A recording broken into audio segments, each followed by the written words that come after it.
এলারা জিয়ানো না হেনে বাজাই দেয় আর জনগণের ভাড়া কম না, জনগণের ভাড়া অত কম, মনে করেন 100 টাকার ভাড়া 60 টাকা।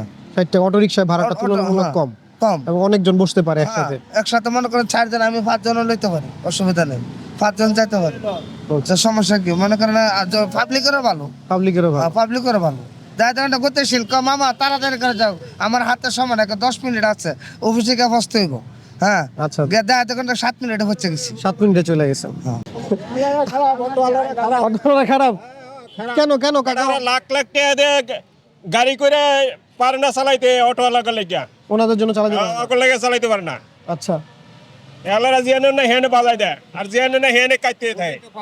এই যে দেখেন যাত্রীরা এসে কিন্তু অটো রিকশাতেই চলে গেল। অটো রিক্সা যায় ওই কম পয়সা পায়, আর যাত্রীরা পয়রা যে সময় মাঝে মাঝে ভাঙে হেকেলে তো আর যাত্রীরা এই কথা কয় না। প্রধানত তা মানে না, মানে ওরা দূরত্ব খুব চালায়। এর আগে দেখলাম যে লাইসেন্স ছিঁড়ে ফেলেছে, কয় কোটি টাকা দিয়ে গাড়ি কিনেছে, পুলিশের সার্জনের সামনে লাইসেন্স ছিঁড়েছে যে আমরা অটোর দুঃখে আমরা রোডে গাড়ি চালাতে পারি না, বুঝছেন? এটা নিশ্চয়ই দেখলাম আমরা।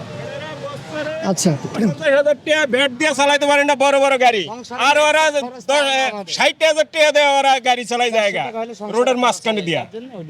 আচ্ছা, জনগণের খারাপ না, জনগণের বেটারা লাখ লাখ টাকা দিয়ে গাড়ি বানায় চালাইতে পারে না, আর ওরা 60,000 টাকা দিয়ে গাড়ি বানায়, এরাই জমিদার, এরাই মাঝখানে রোডের মাঝখানে। হ্যাঁ, 1.5 লাখ লাগে, লাগাও কে 1.5 লাখ? বর্তমানে ব্যাটারির দামই 60,000 টাকা। সো দর্শক আসলে এটা একটা বিতর্কিত বিষয়। সো কোনটা ভালো এটা আপনারাই সিদ্ধান্ত নেবেন এবং আমাদেরকে কমেন্টে জানাবেন এবং রিয়াকশন টিভির সাথে থাকবেন। ভিডিওটি ভালো লাগলে অবশ্যই শেয়ার করবেন, লাইক দিবেন। ধন্যবাদ সবাইকে, আসসালামু আলাইকুম।